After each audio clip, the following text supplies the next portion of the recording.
Alright, so from our last video, we constructed parallel lines using two congruent angles. Now it turns out because parallel lines incorporate two congruent angles, namely these two, which are also called corresponding angles, we get a lot of angle relationships whenever two parallel lines are caught by another line that they have in common. This line that they have in common is called a transversal. Let's talk about these relationships. So the first relationship that we need to talk about are corresponding angles. Those are the angles that originally we used to prove the lines were parallel. So 6 and 2 are corresponding angles, which also means that they are congruent. Now what's nifty is that all corresponding angles are congruent. Now you can tell angles are corresponding if one is interior, one is exterior, and they're on the same side of the transversal. Well, let's think about how many other situations that proves to be the case. Well, 5 is on the inside and 1 is on the outside, and they're on the same side of the transversal. Thus, 5 and 1 are also corresponding angles. This also means that 5 and 1 are congruent. Is this the case anywhere else? Well, 7 is outside, 3 is inside, and they're on the same side of the transversal, which means angle 7 and angle 3 are corresponding. And then finally, angles 8 and 4 are corresponding.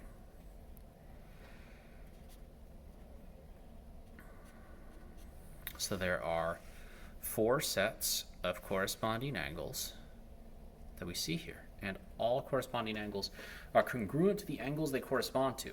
So 3 and 7 are congruent to each other, but that doesn't necessarily mean that 3 and 8 are congruent to each other. 3 is acute and 8 is obtuse. Yes, 8 is congruent to 4, but 8 might not be congruent to 3. They're not corresponding to each other. Alternate interior angles. Okay, alternate. What would that mean? Well, alternate means they're on alternate instead of the same side of the transversal. They're on alternate sides of the transversal. And then it says interior. Well, let's talk about that. Anything in this region is considered interior. So when I'm looking for angles that are alternate interior, they're on opposite sides of the transversal and they're inside. Okay, 5 and 6, not alternate interior because they're not opposite. 3 and 6, those are alternate interior. What's also nifty is that 3 and 6 are congruent. Alternate interior angles are congruent. What else are alternate interior? 5 and 4. And 5 and 4 are also congruent. Another set of angles that we need to talk about are alternate exterior angles. Well, if in between the lines is interior, it should come as no surprise that outside the lines is exterior. Well, our angles that are exterior and alternate exterior are 1 and 8. Notice that those are also congruent. And 2 and 7.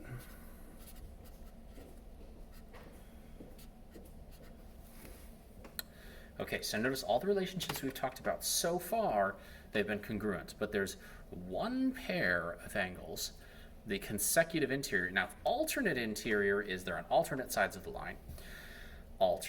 Consecutive interior means they're on the same side of the line, and they're inside. So same side of the line, we have 3 and 5. Well, guess what?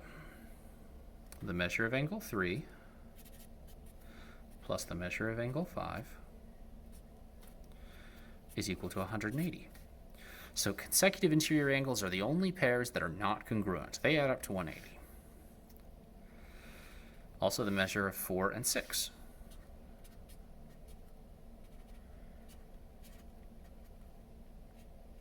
Are supplementary, they add up to 180. So when we're dealing with consecutive interior angles, they add up to 180. Pretty much everything else is congruent. Let's do some examples. Let's say you're given this and you're told that these lines are parallel. Always need to mark the lines parallel because we can't just assume. Let's say I give you 2 angles. I say this angle is x plus 100. And I say this angle is 5x. Okay, Now, these two angles, well, one of them's on the inside, one of them's on the outside, and they're on the same side of the transversal, which means these are our corresponding angles.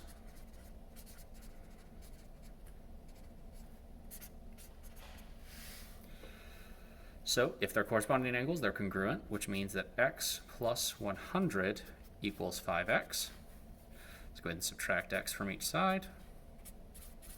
100 equals 4x, divide by 4, x equals 25. Now, if I want to find the measure of one of these angles, all I have to do is plug that 25 in for x.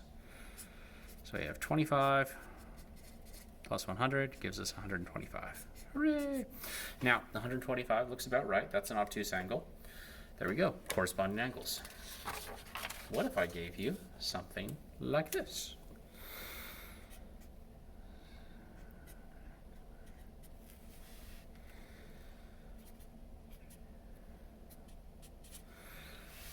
What kind of angles are these? Well, they're not corresponding because they're both inside. So there are two kinds of inside relationships. We either have alternate interior angles or consecutive interior angles. Now, if they're consecutive interior angles, we have to add them up and set them equal to 180. If they're alternate interior angles, we have to set them equal to each other. Well, are they on the same side or on alternate sides? That's right, they're on alternate sides. So they're alternate interior angles.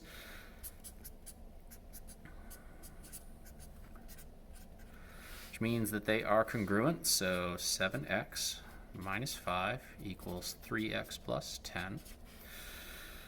Subtract 3x from each side. While we're at it, let's add 5. So we've got 4x equals 15, divide by 4 on each side. X equals 15 over 4.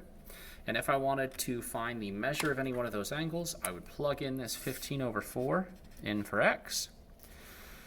3 times 15 over 4 plus 10. 4 times 45 fourths plus 40 fourths is 85 fourths. So that's that angle measure. And we're done with that guy. What if I gave you this final situation? 7x plus 32, 5x plus 5. Okay. Are these guys alternate interior angles again? No, because they're not on alternate sides of the line. These are consecutive interior angles, and we learned before that consecutive interior angles are two angles that will add up to equal 180. So we're going to add these two things up and set them equal to 180. 5x plus 5 plus 7x plus 32. All right, let's combine some like terms. 5x plus 7x is 12x. 5 plus 32 is 37. That's still equal to 180. Subtract 37 from each side. Oops, I don't know why I said 36 right there. 12x equals 143. Divide by 12. Divide by 12. Wouldn't it be nice if that was 144, because then it would actually divide. So there's our x value, 143 over 12. Now, if you wanted to find the measure of one of these angles, because they are different, you'd have to care about which angle you're looking for. I'm just going to do this bottom one as an example. So we're going to plug in that 143 over 12. And the measure of this angle is going to be 7 times 143 over 12 plus 32. 7 times 12 is 84. 84 plus 143 is 227 twelfths plus 32.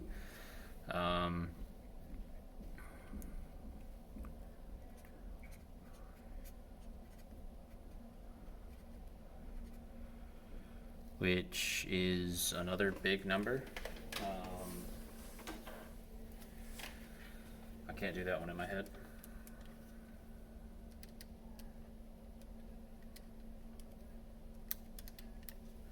.611 twelfths.